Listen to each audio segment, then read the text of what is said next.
such a shame you look over that one. And yeah, no, I think the guy said it was built in the 1920s or 1920. I'll double check. But it's not pretty, and you put that next to this proper beautiful old bridge, which is probably not as practical, I guess, as that one, but it's quite nice to look at. Tide's coming in now, so the boat's going up very slowly on the wall, which is nice, and you can't see all the horrific sandbanks that are out there, which I nearly ran into on the way in. But don't tell anybody, or I won't speak to you anymore.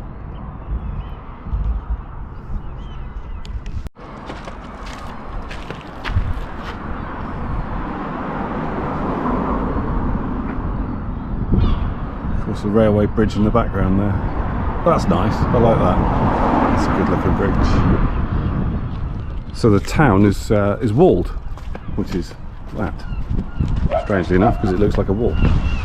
And we're going to walk around the top of it a little way and have a look. Now, Ellen's just said we'll walk all the way around, but as yet we don't know how big it is because I haven't looked at the map, so this could be a mistake.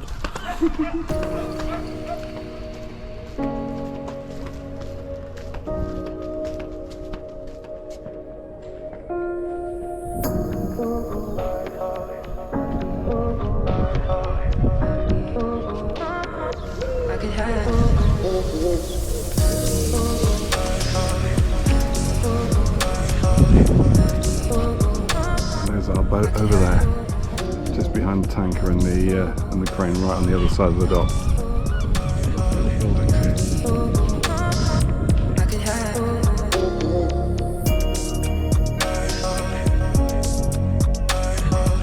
You see our house from here.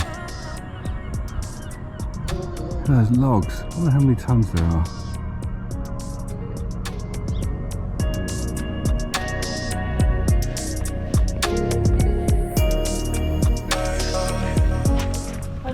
Thousands of people have been up here over the years. They have actually just worn away. I think they're are they sandstone? I think they're sandstone, aren't they? Which isn't a particularly hard stone. All the people coming up here on guard.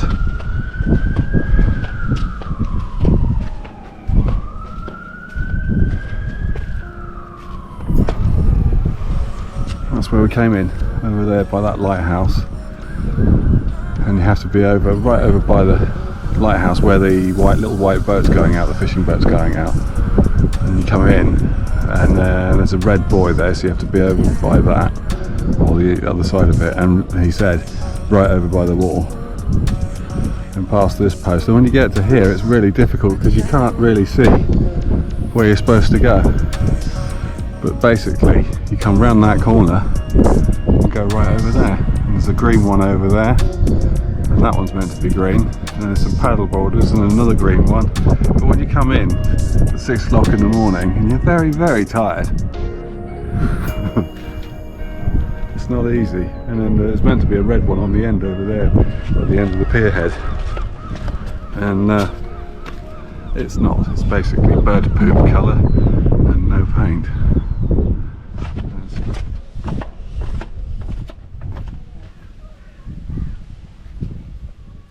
Good example to the whole world. I don't know about that. All the best. I think the way I got more subscribers is every time I got a target of subscribers, then I put thanks to that, and then every time I made one of those videos, I ended up with more subscribers.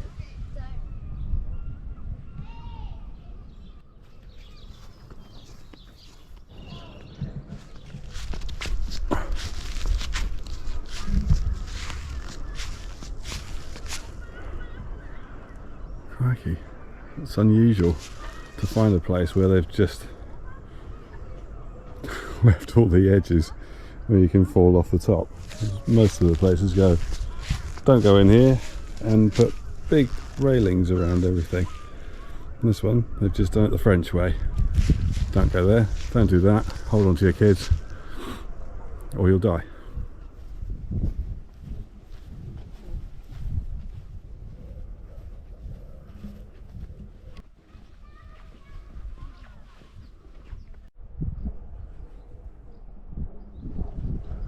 And they're not kidding when they say there's a sheer drop.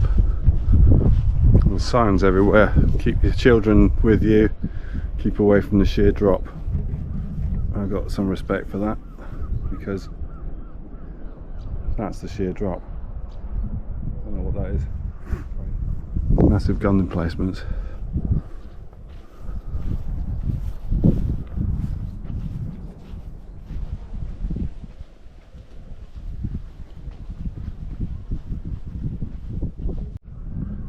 These were hidden gun mounts, so the cannons in there, I think they were called flankers, as they went along the side of the thing, so anybody coming up against the walls there was going to get shot with a really big cannon, which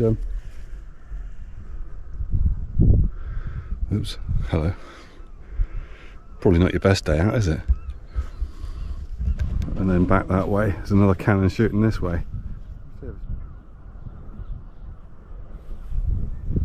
And they've actually got the cannon still there. That's incredible when you think that's firing all the way down there.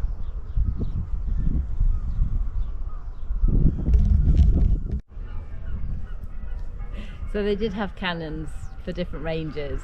So the bastions first appeared in Italy in around 1500. The five at Berwick formed part of the huge artillery defences built here between 1558 and 1570. So the guns on Cumberland Bastion, which is just in front of us here, were designed to defend the town in two ways. They had 6 guns on the top that could be fired at a more distant enemy, and then smaller guns were hidden in the stone-lined chambers which flank each side of it.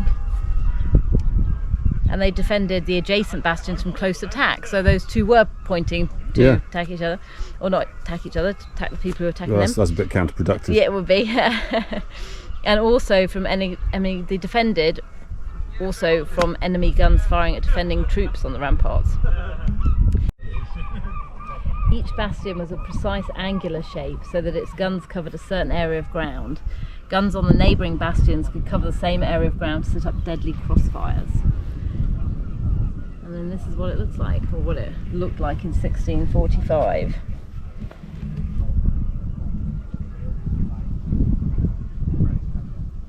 You wouldn't want to mess with these guys, really, would you? No, to be honest. We've just walked all the way around here. So we're at Cumberland Bastion now. Right, so we're almost back then. So there's actually were medieval defences round the rest of the town as well, but they're not visible anymore. So these are the only ones that are still visible. So there were some, but a lot of it isn't visible anymore. But these Elizabethan ones, which are the ones in blue, the ones we've just walked around, seem to be the ones that were most visible, I guess, because the medieval ones were earlier and therefore have fallen down more.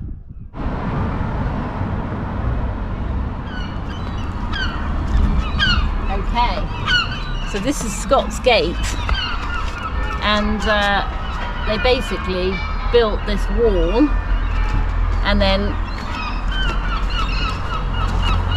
I'll come on this side because the light's better. So this is Scott's Gate. When the new ramparts, these ramparts were built in the 16th century, all of this was then on the outside of the walls, and several of the buildings were demolished to provide a clear view of 5-foot guns on the new ramparts, including St Mary's Church and its cemetery, which was just in front of here. And then from this time, the outside district, called the Greenses, contained much more open ground, was developed more slowly. And the older town wall, which was the one around the whole town, neglected and gradually decayed. But there's a picture here, you can see if you can get this picture here. This is the plan of Berwick in 1610. So this whole wall around it, and this new one that was built that we're on, so we're here now. And then this got built up, and then all of these ones decayed over time.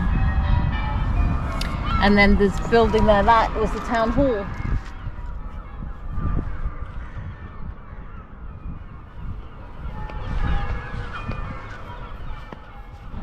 And that interesting little building is a tiny house holiday let, so you can let that if you want to. It looks a bit small, but I think it could be fun to spend a weekend in there. And if you want to, it's Instagram The Louvre. George Clark's Amazing Spaces, episode 4, if you want to see it.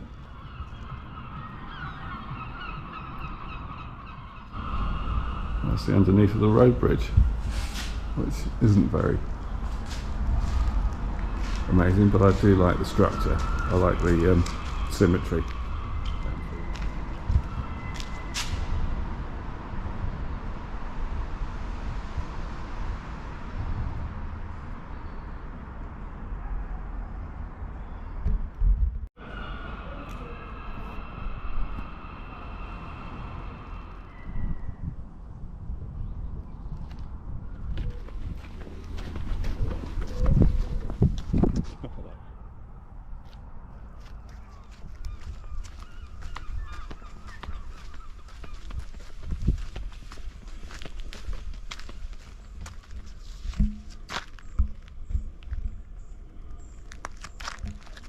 Play.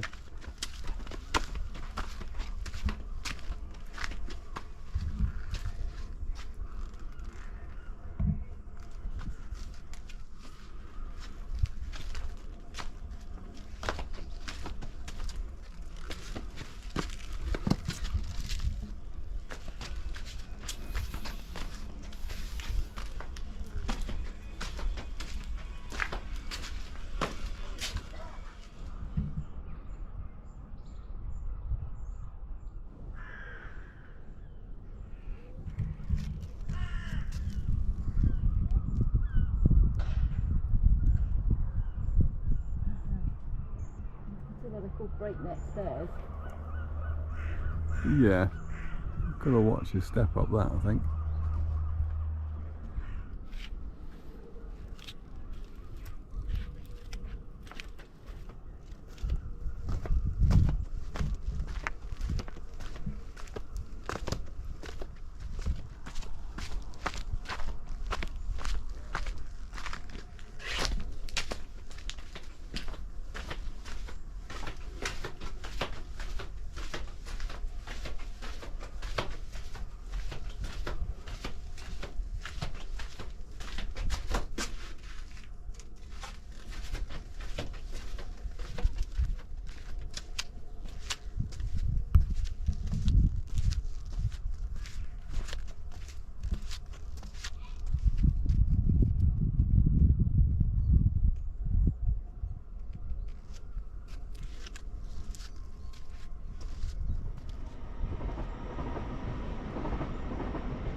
So we've just done the walk around the town walls.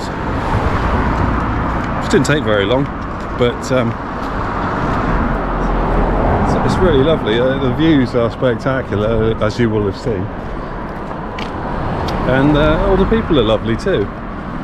It seems to me that the further north you get, the friendlier the people get. I seriously believe that. You know, down at Ramsgate and that way, people weren't talking, they weren't looking you in the eye in case you're a nutter. And I mean, looking at me, I can understand their point. But you know, you come out. I mean, we're in Hartlepool, and some old boy, empty street, went out of his way to say hello. And here, walking along the side of the river, everybody's saying hello as they go past. I like this. I think everybody should make the effort to say hello to everybody else. Let's make the world a little bit more friendly and outgoing. I think it'd be good for everybody.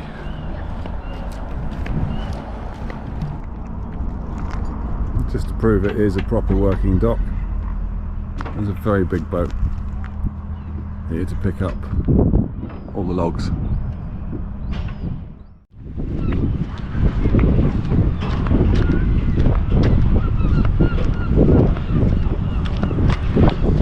You can see now why that marker's there.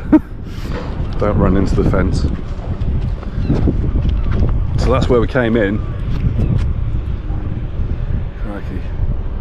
And he said, you know, from the Yellow Buoy, which is down the off the far end of this, you need to come straight in this side and down here within 18 feet, he said. So I was nearly scraping the paint off along the side when I came in, because I wasn't sure how far I could get in or how far I could go out before I hit the bottom. But it's definitely banked up over there, isn't it? But that'll be alright. High tide. I just wanted to have a look today because we're going out again in a couple of days, heading north. So it's good to have a better idea at low tide. The tide's coming back in now, of exactly where you can get to. I really like it. Thoroughly recommend to visit if you're this way. If you're coming to the borders of Scotland, definitely come up here and have a look, because it is beautiful. I'm going to go and have a look around the town in a minute. As soon as I've pulled the boat in, it should have come off enough in a minute to pull it back in so she can work on board then.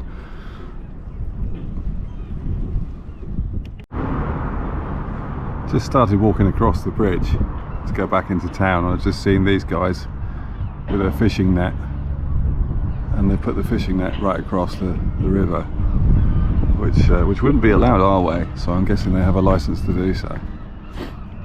Right around the net are a couple of seals. I can't see them now. There's one just come up there behind it now, so you might be able to make out. He's obviously trying to pinch stuff out the net, so the guy behind's gone out with his boat to sit behind it so the seal's not there.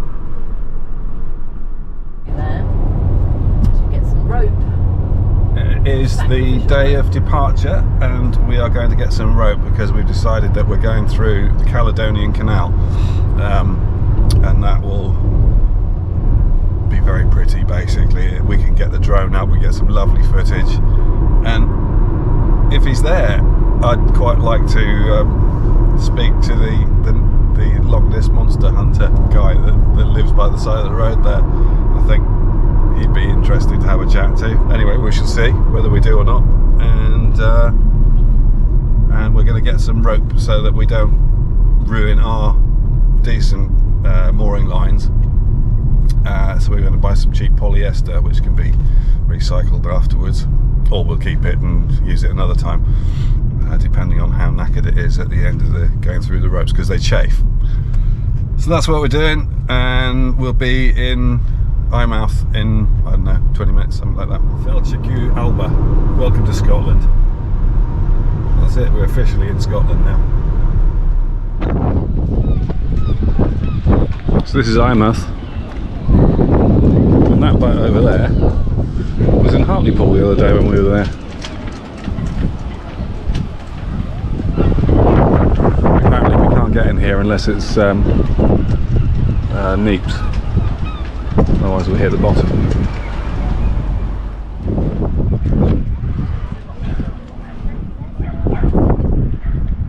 So that's Eyemouth Beach, I guess. Unless it's called something else.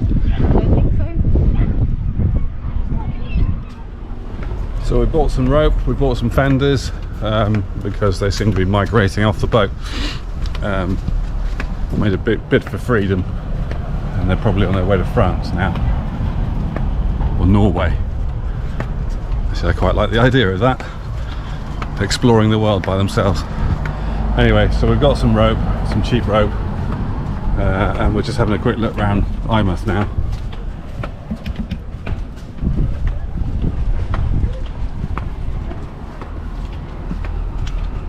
What a house that looks like that.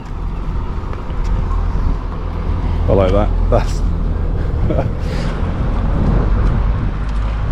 That's really cool. I love the gargoyles off the side of that as well.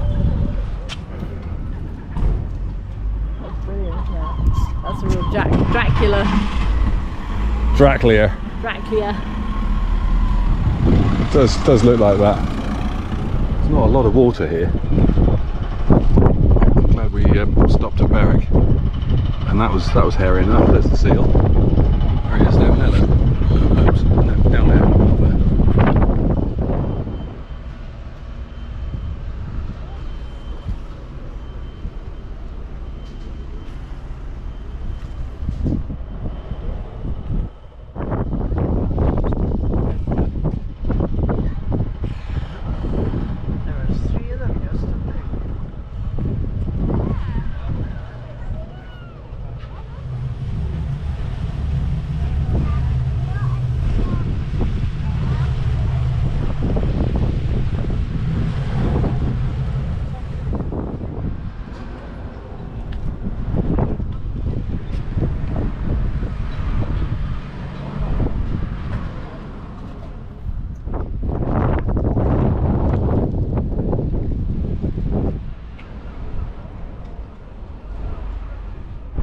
So we're now back at the harbour, and we've got some shopping on the way, so that we've got provisioned up for the next couple of days. And I'm just looking at this big tanker thing, not tanker, freighter. I'm sitting over there and thinking, how the hell did he get that in sideways?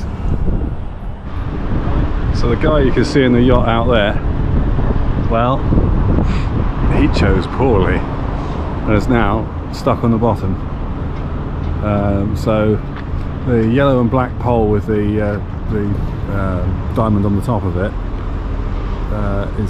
is cardinal mark. So that's marking the end of like the groins along here, and this side of that is a bank. And it's slightly deeper where he is. He might be able to get off, and he's fortunate that the tide's coming in, but he's cut the corner.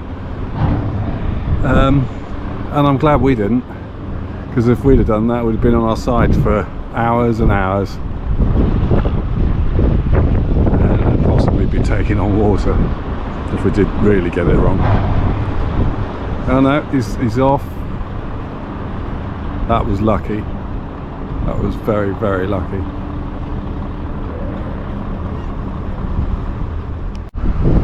So being the kind person I am, I went out and told them they had to turn around and go back out to the yellow buoy and then come back in. They were trying to go across the bar in the middle, and if they'd have come another 10 feet this way, they'd have been sat there for about 3 hours while the tide came in. It just goes to show you it's easy to do, and it's not the easiest place to come into, Berwick Upon Tweed, or Port of Berwick. But it is a lovely place, and I like the harbour master, and the guys that work here are all great. And the town's just fabulous. If it wasn't so windy, I'd put the drone up and show you the walls and stuff, but it's a little bit too windy, and I'm not the best pilot yet, so I'm going to leave it. So guys, if you're watching this and it was you that came in, it was me. So enjoy your stay here. Definitely come here. It's a great place. It really is. And I'm a bit loath to go actually, but next stop is Peterhead, which is going to take us about 20 hours I think, so we should be in by mid to late afternoon tomorrow. So it's an all-nighter again. Not my favourite thing, if I'm honest. One of the things I don't like so much is going overnight. I find it messes with my sleep, and it takes me 2 or 3 days to get myself sorted out afterwards. I'm only just over getting here, and we're going, which is cool. It's kind of exciting, and it's a bit daunting, and it's lots of things. It stirs up lots of emotions when you actually turn around and go again. You just sort of form that little bit of attachment to the place that you've turned up because it's so nice. Anyway, we're going to go and get some food and feed ourselves up for the night, and we should be all right then, hopefully. And we'll see you later.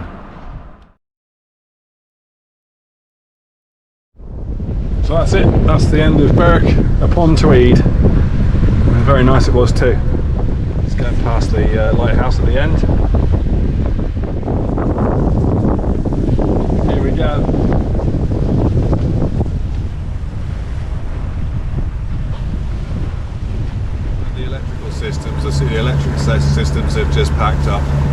woken up. I'm a bit grumpy again now. I don't know what's wrong with it. It's not charging. Both batteries, and I mean both sets of batteries, the lithium and the others are depleted, and I can't tell you why.